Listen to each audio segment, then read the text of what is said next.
नमस्कार, स्वाद अनोखामध्ये तुमचे स्वागत आहे. आज आपण ओल्या काजूची उसळ कशी बनवणार आहोत ते बघणार आहे. चला तर मग रेसिपीला सुरुवात करूया. त्याकरता मी इथे 2 ग्लास गरम पाणी करायला ठेवले आहे.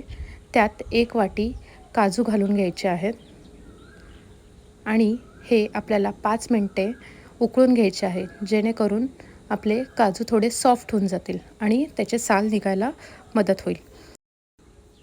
इथे पाण्याला छान उकळी फुटलेली आहे.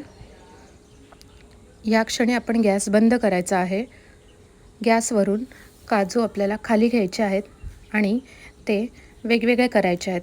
म्हणजे काजू आपण पाण्यातनं बाहेर काढून घेणार आहोत आणि ते 5 मिनिटं थंड करणार आहोत.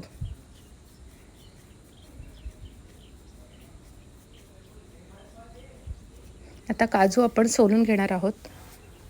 एक एक काजू आपल्याला अशा पद्धतीने सोलून घ्यायचे आहेत. ते आपण गरम पाण्यातनं उकळून काढल्यामुळे पटकन निघायला मदत होते. सर्व काजू मी इथे सोलून घेतलेले आहेत. आता आपण मसाल्याची तयारी करून घेऊया.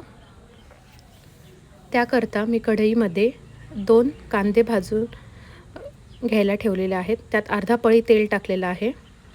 काजू आपल्याला छान लाल होईपर्यंत भाजून घ्यायचे आहेत. गुलाबी कलर येईपर्यंत भाजून घ्यायचे आहेत. म्हणजे आता आपला कांदा इथे सॉफ्ट झालेला आहे. त्यात मी 2 चमचे धने टाकलेले आहेत, 1 चमचा जिरा, अर्धी वाटी मी इथे ओले खोबरे टाकलेले आहेत. तुम्हाला पाहिजे तर तुम्ही ओलं खोबरं खिसूनही घेऊ शकता.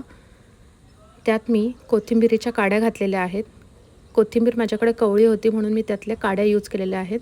1 टमॅटो बारीक चिरून टाकलेला आहे ह्याच्यात. त्यात 1 इंच आल्याचा तुकडा आणि 10 ते 12 लसूण पाकळ्या टाकलेल्या आहेत. ते छान भाजून झाल्यानंतर ते आपण मिक्सरमध्ये बारीक करून घेणार आहोत. मध्ये मध्ये थोडं थोडं पाणी टाकावं लागतं हे बारीक करायला. आता मिक्सरमधनं आपलं वाटण तयार आहे. कढईत मी 2 पळी तेल घालून ते वाटलेलं वाटण मी ह्यात घालून घेत आहे. त्यात मी 7 ते 8 कढीपत्त्याची पाने घातलेली आहेत. आता आपण ह्यात 2 चमचे मालवणी मसाला टाकणार आहोत.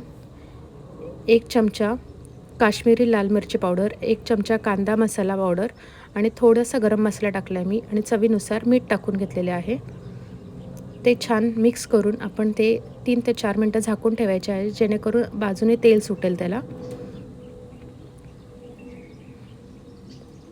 आता ते छान तेल सुटल्यावर अशा प्रकारे मिक्स करून घेऊन त्यात आपण 7 ते 8 कोकम घालून घेतलेले आहेत आणि काजू घातलेले आहेत, जे आपण मगाशी सोलून ठेवलेले. ते छान मिक्स करून घ्यायचे आहेत. मी 1.5 ग्लास गरम पाणी यात घालत आहे. पाणी घातल्यानंतर ते छान मिक्स करून घ्यायचे आहे व त्याच्यावर आपण बारीक चिरलेली कोथिंबीर घालून घ्यायची आहे. हे मी थोडंसं मिक्सरमधनं काढलेल्या भांड्यात पाणी घालून घेतलं होतं अर्धा पेला आणि ते पाणी मी ह्यात ॲड केलेलं आहे. मी कोथिंबीर घालून त्याला छान उकळी येईपर्यंत छान उकळून घ्यायचं आहे. ते काजू आपण 10 मिनटं शिजवणार आहोत, जास्त शिजवायचे नाही. अशा प्रकारे आपली सोपी काजू मसाला तयार आहे. रेसिपी आवडली असेल तर like, subscribe, share. Thank you for your support.